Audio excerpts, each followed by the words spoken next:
Ce mois de février, on va se focaliser sur le budget, sur les finances. Et ben voilà. Ben non. Really. Je disais donc que ce mois de février, on va se focaliser sur le budget, sur les finances. Parce que nous sommes en début d'année, mais pas tout à fait au début d'année non plus, eh bien nous avons un peu plus de temps pour réfléchir à tout ça. Changer ta manière de dépenser grâce à une enveloppe, eh bien c'est la vidéo que je vais te proposer aujourd'hui. C'est une méthode qui va certainement t'inspirer. Cette vidéo sera divisée en 4 parties. Nous allons tout d'abord parler de tout ce qui est relation avec l'argent, les blocages que tu peux avoir et les questions que tu dois te poser pour effectivement réaliser si tu as quelques petits blocages. On va aussi parler dans une deuxième partie de comment faire un peu un bilan sur ce qui s'est passé avant. Et on va effectivement aussi après ça analyser la situation actuelle. Et dans la dernière partie, on va parler justement de cette petite enveloppe qui peut tout changer. Surtout si tu as le syndrome de l'autruche. Tu ne sais pas ce que c'est, moi non plus, car je viens de l'inventer. D'ailleurs, je ne sais pas si ça existe pour de vrai, mais tu verras à la fin.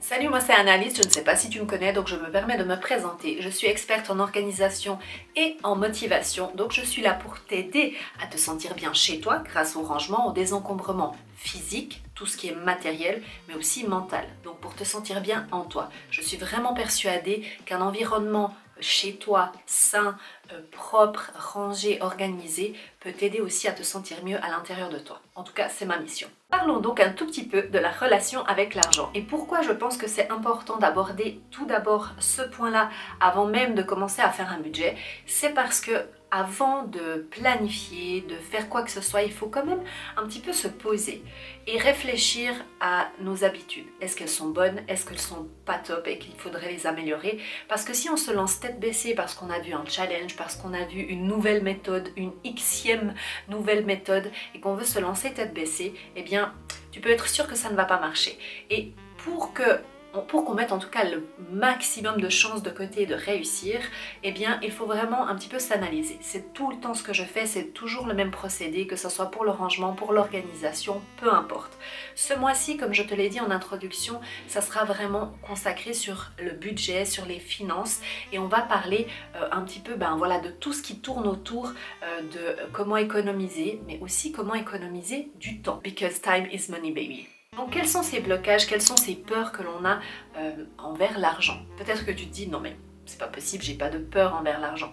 Eh bien réfléchis bien. En tout cas moi pour ma part j'ai encore et je travaille dessus des blocages par rapport à l'argent. Ça peut venir surtout de ton expérience passée. Est-ce que dans ta famille il y a eu des problèmes financiers? Est-ce que ça t'a mis dans des situations un peu difficiles?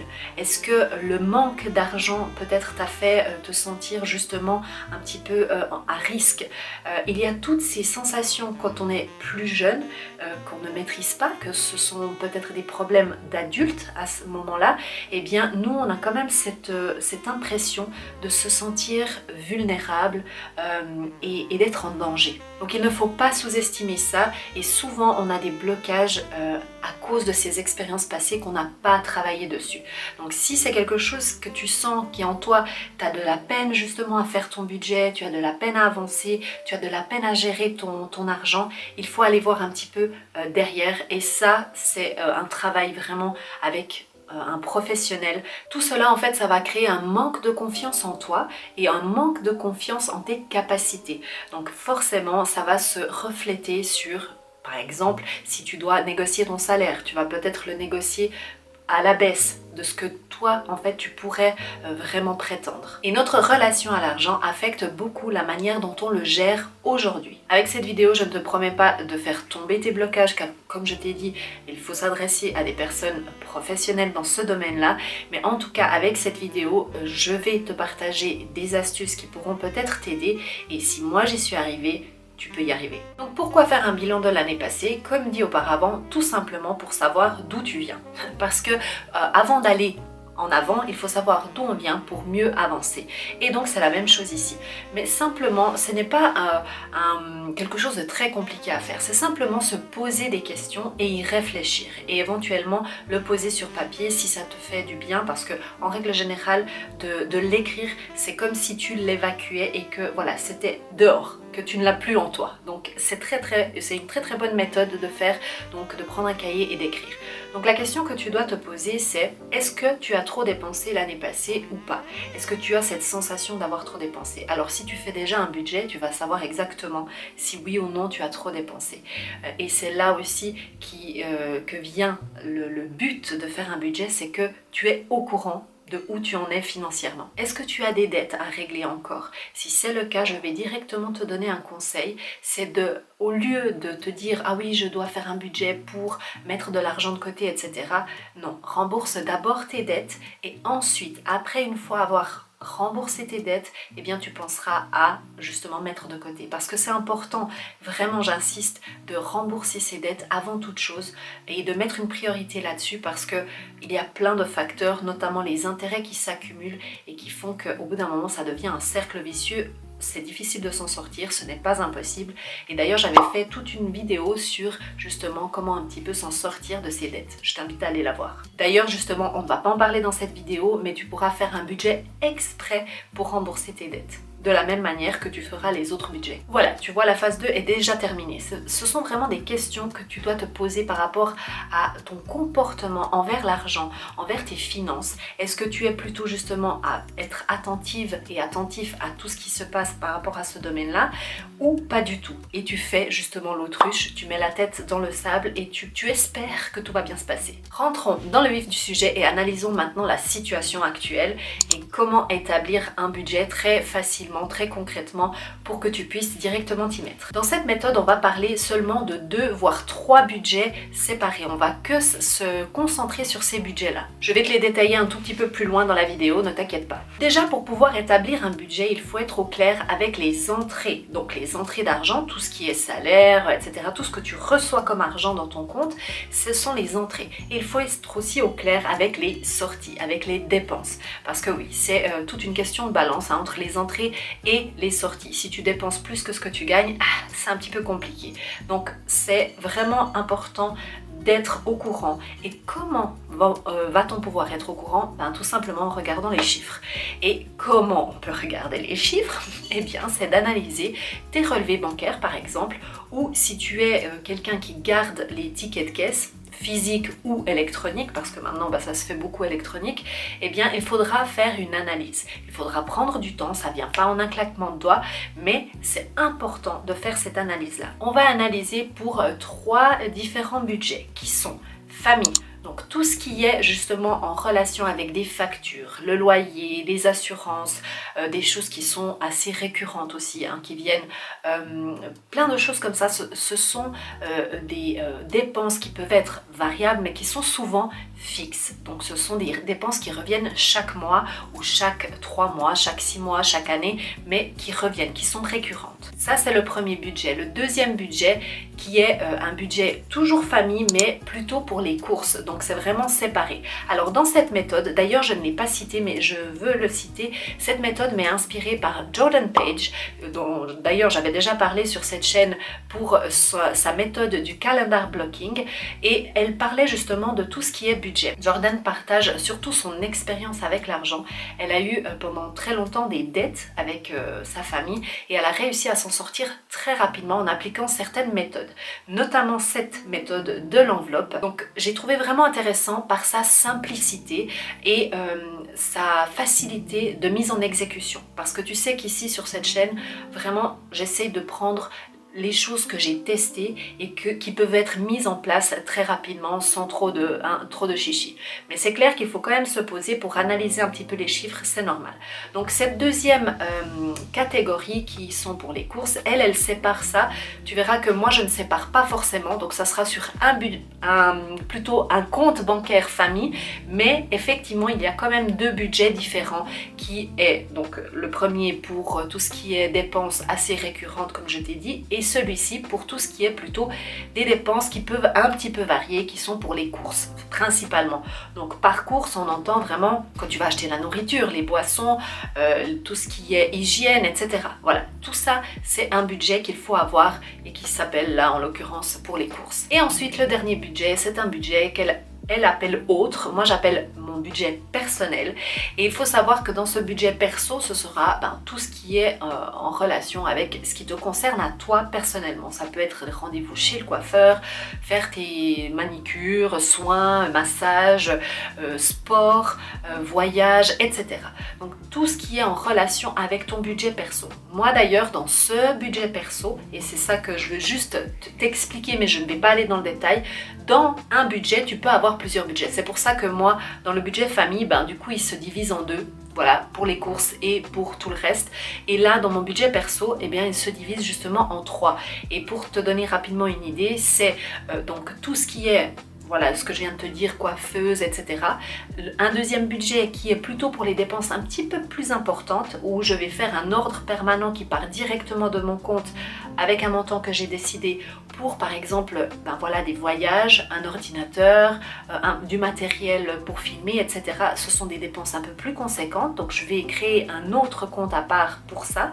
Et puis le troisième, c'est pour tout ce qui est épargne. Donc ça peut être des investissements, ça peut être des assurances, enfin voilà. Donc je ne m'attarde pas là-dessus. Si tu veux avoir plus de détails à ce niveau-là, écris-moi un petit message en bas en commentaire pour que je puisse éventuellement faire une vidéo un peu plus détaillée. Ok, donc maintenant tu as tes relevés bancaires et tes 3 comptes. Tu vas prendre les relevés bancaires de tes 3 derniers mois. Tu vas analyser chaque sortie et chaque entrée et tu vas les mettre dans les bonnes colonnes. Donc moi, ce que je te conseille, c'est simplement de prendre une feuille A4 pour chaque compte et tu vas simplement noter et lister les montants, si c'est du positif ou du négatif, mais c'est surtout pour voir les dépenses. Combien en moyenne tu vas dépenser.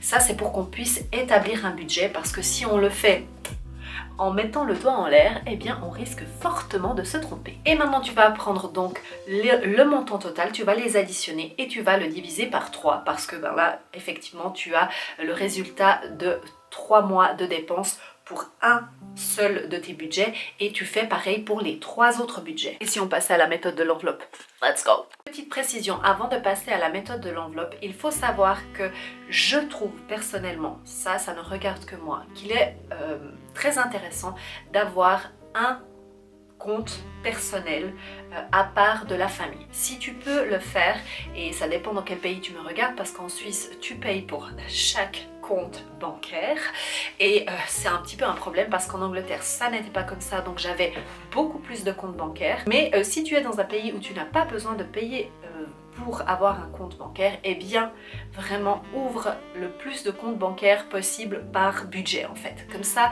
tu sais exactement que ce compte bancaire là c'est pour ce budget là, etc. Donc moi j'estime que avoir son compte bancaire personnel à part du compte famille, c'est la base. Aussi important ici, c'est avant de passer à la méthode justement de l'enveloppe pour faire le budget, il faut aussi définir qui va s'occuper de quel budget. On peut imaginer que par exemple toi tu es en charge de toute façon de ton budget perso, mais du budget course. Et peut-être ton conjoint sera en charge du budget famille. Voilà, à vous de vous répartir les rôles selon comme vous préférez, mais en tout cas il faut définir clairement qui va s'occuper de quoi. Et les enfants dans tout ça, eh bien justement on en parlera dans une vidéo qui viendra plus tard durant le mois, qui je pense que les enfants peuvent être formés, je sais pas si c'est le bon mot, mais en tout cas ils peuvent apprendre à gérer leur argent. Et d'ailleurs je trouve que ça serait vraiment important qu'ils sachent gérer leur argent. Pas comme nous, pas de faire des budgets hyper compliqués ou autres, mais déjà simplement d'avoir la notion de l'argent, de savoir ce que ça représente. C'est vraiment important et c'est, à mon avis, encore une fois, de notre devoir en tant que parents de pouvoir leur enseigner ça. Quelque chose aussi de très important que je veux mentionner, c'est que tu ne vas plus mettre ton budget le calculer par mois, mais par semaine. Et ça, ça change tout. Parce que d'avoir une vision du mois, c'est très très bien, mais en fait, pour une semaine, c'est beaucoup plus facile à gérer, tout simplement. Donc en gros, pour la méthode de l'enveloppe, c'est très très simple, je t'explique. C'est tout simplement d'avoir une enveloppe. Alors là, je te l'explique de cette manière comme Jordan Page parce que je trouve que pour commencer, c'est top. Tu n'es pas obligé d'avoir une enveloppe. Tu n'es pas obligé de faire exactement pareil. Tu peux très bien l'avoir informatisée sur ton téléphone, sur ton ordinateur, il n'y a aucun problème, ou sur un cahier. Mais l'idée, c'est de tout simplement, en tout cas quand tu commences et que tu as un peu de difficulté à faire ton budget, c'est de commencer avec cette enveloppe parce que c'est hyper facile et hyper pratique. Alors, je t'explique et je vais te montrer en fait là maintenant comment est-ce qu'on dit? Eh bien tout simplement l'explication que Jordan Page donne, elle a fait elle-même une template, une feuille, comment est-ce qu'on dit template en fait? Une feuille type hein, de comment elle répartit sur son enveloppe et je vais te la montrer, c'est pas moi qui l'ai créée, c'est Jordan Page, hein, pas qu'on me dise que c'est moi, non, c'est pas moi. Mais je me suis tout simplement dit que comme elle l'avait déjà fait et que c'était très clair, eh bien que j'avais simplement à te montrer et après à toi de refaire sur ta petite enveloppe. Eh bien en fait ici tu as tout simplement le petit tableau qu'elle a créé qui est justement pour le mois de février. Et puis donc l'idée c'est d'avoir une enveloppe par mois que tu vas diviser en 4 selon justement ce petit tableau, ouais je vais y arriver, ce petit tableau là. Donc tu vas diviser par 1, 2, 3, 4, alors elle a mis 5 colonnes, 5 lignes parce que effectivement il y a des mois où il y a 5 semaines, mais voilà. 4, 5, comme tu préfères. Et tu vas créer une enveloppe par mois. L'idée est en fait de justement écrire ton budget ici tout en haut et puis de le répartir justement pour la semaine, combien tu vas pouvoir dépenser cette semaine-là. Donc ça c'est ton budget total et tu vas la diviser en deux. Ça sera ton budget principal, par exemple celui famille, où tu vas faire pour les courses, hein, donc ça sera ton budget courses, et ton budget qui est autre, qui est ton budget personnel, ok? Donc tu vas mettre ici les deux montants pour le mois, tout en haut, et ensuite en dessous, dans les petits carrés, ce sera le budget pour la semaine. Et qu'est-ce que tu vas faire? C'est que durant la semaine, tu vas simplement, à chaque fois que tu dépenses quelque chose, venir écrire le montant dans le petit carré et simplement tenir compte de, voilà, par exemple, tu as 100 euros, tu as dépensé 50 euros, et bien il te reste 50 euros pour cette semaine-là, etc., etc. Et jusqu'à arriver à la fin. Maintenant, ce qui est hyper intéressant, c'est que en fait cette enveloppe, tu vas non seulement l'avoir dans ton sac à main ou dans ta poche si tu es un homme, je ne sais pas, prends un sac à main, fais ce que tu veux ma foi. Hein. Et puis l'idée, c'est de mettre tout simplement tous les tickets de caisse ici à l'intérieur. Si tu prends les tickets directement, hein, parce que maintenant souvent on nous les envoie même par email. Et tu les mets simplement à l'intérieur et tu gardes ça dans ton sac à main. À chaque fois que tu dépenses, tu as bien compris, tu vas simplement écrire dans chaque budget. Maintenant, le secret, enfin un des deux secrets que je trouve de cette méthode que je trouve génialissime, c'est que de 1, tu as la vision directe de ce que tu dépenses et de ce qui te reste. Donc ça, c'est hyper cool. De 2, tu peux aussi, mais ça je viens de l'inventer parce que je viens d'y penser, tu peux mettre physiquement de l'argent au lieu d'avoir ta carte bancaire par exemple avec toi, tu peux mettre physiquement de l'argent dans l'enveloppe, comme ça c'est encore plus parlant. Mais le secret vraiment de cette méthode et ce que j'adore, c'est qu'en fait tu ne vas pas... Attention, là j'ai fait un petit exemple, je ne sais pas si on voit très bien, hein, mais en fait comme tu as deux colonnes, tu as deux budgets différents. Si, supposons, cette semaine tu as un petit peu dépassé de 50 euros ton budget course, eh bien au lieu d'aller, parce que c'est ce qu'on ferait souvent, d'aller prendre 50 euros sur la semaine suivante et donc du coup au lieu de 100 euros tu n'as plus que 50 euros, ce qui fait un gros trou et que après tu vas reporter sur toutes les autres semaines. Non, tu vas simplement aller prendre de l'argent à côté. Et oui, parce que ça fait mal d'aller prendre de l'argent sur son budget perso, hein, pour faire les courses parce qu'on a dépassé le budget course, voilà. Et voilà, et après, au fur et à mesure que tu avances, tu vas aussi remarquer si peut-être ton budget course est un peu trop serré, il faudra peut-être l'augmenter un petit peu. Voilà, je pense que tu as compris la méthode, elle est vraiment simple. J'ai voulu te donner le plus d'infos possible, mais sans trop te surcharger, mais te donner assez pour que tu puisses au moins commencer. Mais je te conseille vivement, vraiment, d'aller consulter le site internet de Deux Sœurs un Agenda, parce qu'elles parlent vraiment de leur méthode, de comment elles font. J'ai eu la chance, et elles ont été super sympas, de m'envoyer justement cette formation budget, donc c'est une formation avec des vidéos où elles t'expliquent pas à pas vraiment comment faire ton budget, et il y a aussi un document Excel qui est tout prêt et que tu pourras simplement aller rentrer toutes tes dépenses du mois, etc. Et ça fait les calculs tout seul, c'est magnifique. Donc vraiment, je te conseille d'aller voir leur formation. La question d'aujourd'hui que je me pose, c'est de savoir si toi, tu as le syndrome de l'autruche. Hein, voilà, je ne sais pas. Que quelqu'un me dise si ça existe, le syndrome de l'autruche que j'ai inventé. C'est tout simplement, est-ce que toi, tu préfères mettre la tête dans le sable pour ne rien voir, pour un petit peu penser que ça va, plus ou moins, ton budget est respecté, mais je sais pas trop. Est-ce que toi, tu as ce sentiment que tu te caches les yeux pour tout simplement ne pas voir la vérité en face? Je te demande ça parce que moi j'ai pendant longtemps fait l'autruche. Donc voilà, c'est pour ça que je me permets de te demander ça, et le reconnaître, c'est déjà de faire un pas en avant dans la bonne direction. Voilà, cette vidéo est à présent terminée. Je t'invite à venir consulter mon site internet pour plus d'informations concernant la formation qui existe en digital pour organiser au mieux ta maison et avoir une maison propre et rangée au quotidien, tout simplement avec des méthodes très simples à mettre en place. C'est sur nanaorganise.com, je t'invite à aller la voir. Et sinon, je suis présente sur Instagram, donc tu ne voudrais quand même pas louper ça. Et je crois que c'est tout, on va se laisser là. Je te dis à bientôt et n'oublie pas de suivre tes rêves car ils connaissent le chemin.